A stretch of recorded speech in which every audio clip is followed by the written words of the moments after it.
My wife demanded a divorce and the house. You can't afford a lawyer to fight me. I best read it. My name is Michael, and I never imagined the woman I once loved would become my greatest enemy. When my marriage crumbled, I expected heartbreak. But what I didn't expect was betrayal laced with arrogance. My wife demanded not only a divorce, but also our home, and I was certain I was powerless to stop her. She couldn't have been more wrong. Divorce is painful enough, but mine came with cruel words that still echo in my mind. You can't afford a lawyer to fight me. My wife believed she had already won, that she could strip me of everything and walk away unscathed. To her, I was weak, defeated, and unable to stand my ground. But she underestimated me. This is the story of how betrayal, arrogance, and underhanded tactics led to a shocking outcome no one saw coming. Before we dive into this story, hit the comments and tell us your city or country. Let's see how far this story reaches. If you like the video, please subscribe. Our marriage wasn't perfect, but I thought we had built a life together worth fighting for. We had a modest home, shared memories, and years invested in it.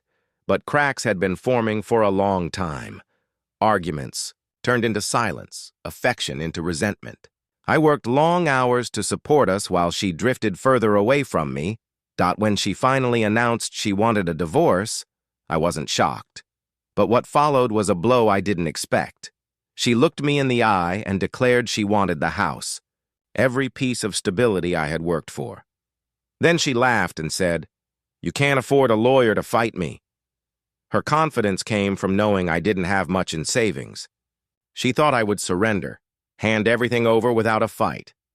What she didn't realize was that I had more than money on my side.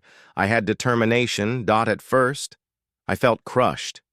The house wasn't just walls and bricks. It was years of sacrifice, the product of countless hours at work. Losing it meant losing more than property. It meant losing dignity.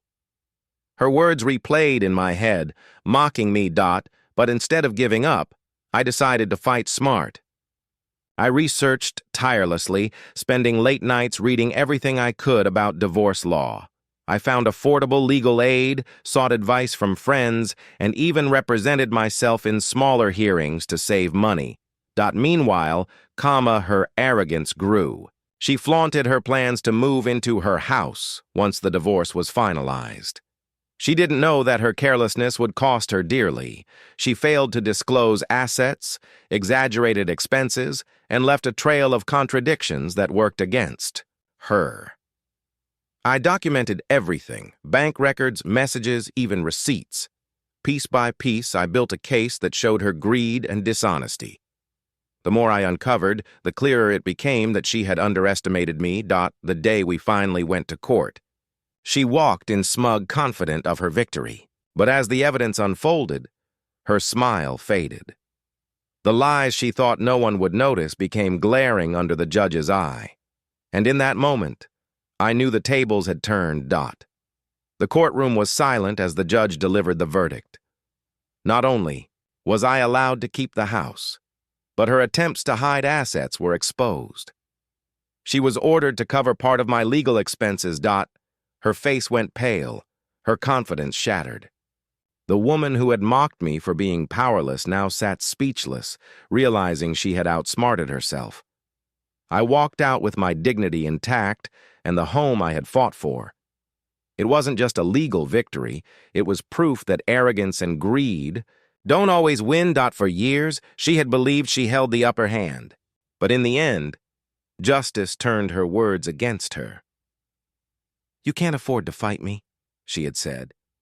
She was wrong. Life after the divorce wasn't easy, but it was free from the constraints of marriage. The house became a sanctuary, not a battlefield. I learned that strength doesn't always come from money. It comes from resilience, strategy, and refusing to be broken. My ex-wife eventually moved on, though whispers of her financial struggles reached me through mutual friends. I didn't rejoice in her downfall. I felt a sense of relief knowing I had stood my ground.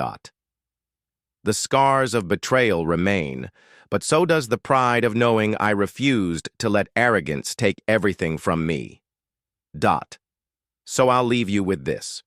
What would you do if someone you once loved looked you in the eye and declared you powerless?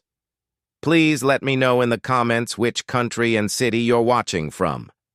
Take care.